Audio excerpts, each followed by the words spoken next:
Climate change, agricultural projects, by a rising population and other human activities are some of the factors being blamed for the decimation of one of Kenya's largest wetlands. Known for its rich biodiversity of birdlife, wild animals and plants, the Tana Delta is home to tens of thousands of pastoralists, farmers and fisherfolks whose livelihoods depend on the wetland. Large portions of it are being turned to farmlands, raising questions especially among pastoral communities. At Didiwaride village, a wetland area, Mapocho Gona is worried that herds of pastoralist Oromo community in the area may not have enough pasture this season.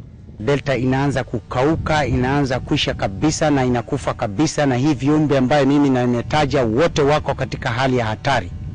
Ongoing development projects within the Tana Delta have had a far-reaching impact on the pastoral communities that live around this area, with sections of the delta being repossessed for the rice irrigation project, leaving out the pastoral communities that depend on this delta under threat, as they have been displaced and can now not access the delta for settlement or grazing. Kwani sisi si wa Kenya ambao tunamiliki ardhi kama wa Kenya wengine? Tunakuwa squatter ndani ya Kenya. Kama ni settlement scheme imepatiwa watu wa kutoka nje, sisi tumekosa. Kwa delta sisi tunakuwa squatter, tutaenda wapi?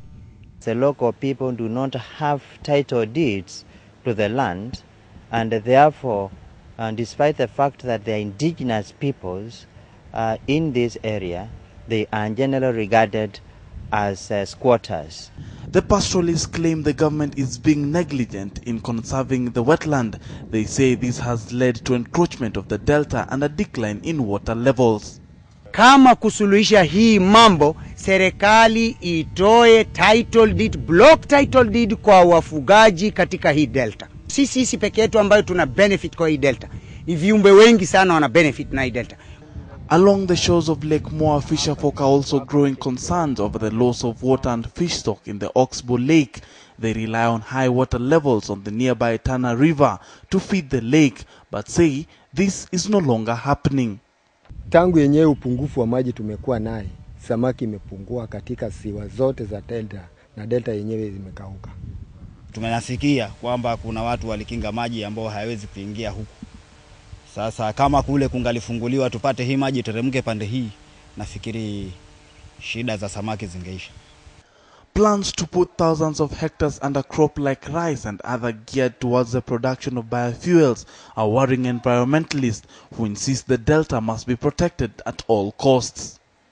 The delta has serious challenges which are posing major threats on the livelihood status of the delta for the people, threats on biodiversity, threats on food production in the future, threats on settlements of the people.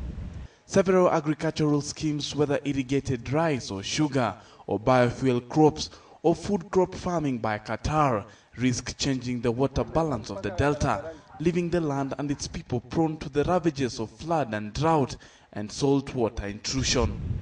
The problem is serious. We are at the tipping edge, and if nothing is done today, then there will be no deltas tomorrow. What we are doing, we are addressing the problem of deltas collectively and adapting the precautionary principle and also using a sustainable model that we don't want to wait until a disaster occurs. The conflict of resources rages on within the Tana Delta. Kwa delta sisi tunakuwa squatter, tutaenda wapi? At long last hii italeta vita katika Tana Delta. Is the government colluding with investors at the expense of the Kenyans living within the delta? Is the delta being used as bait for political funding for the 2012 general elections? Join me, Shem Oluchiri, in the Tana Delta Crisis Part 2 on Eco Journal next Tuesday on KTN Prime.